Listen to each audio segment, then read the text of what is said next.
Hey everybody, so as you've seen in the thumbnail, I had the vacuum issue, so I will just run through what I checked first. First thing I checked obviously was the door seal.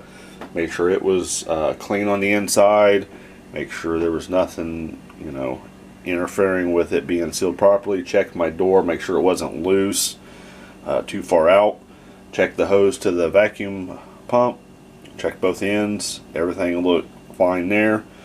So my last test before I was going to start tearing into the machine was I took a mason jar and I put some just water flavoring in it to give the water.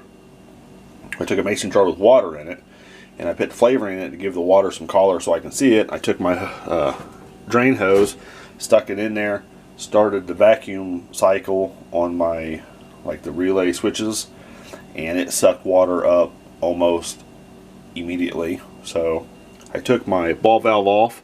I'm not going to try to get this to focus. I've got pictures. I'll post them right now.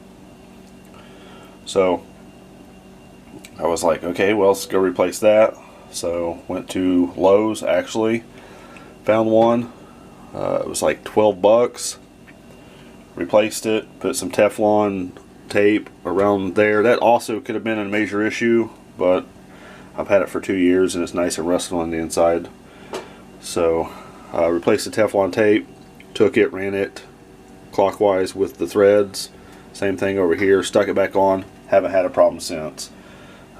My advice is, if you're watching this and you don't have a freeze dryer, go ahead and go buy this and just replace it, because it's brass and you'll probably never have to replace it.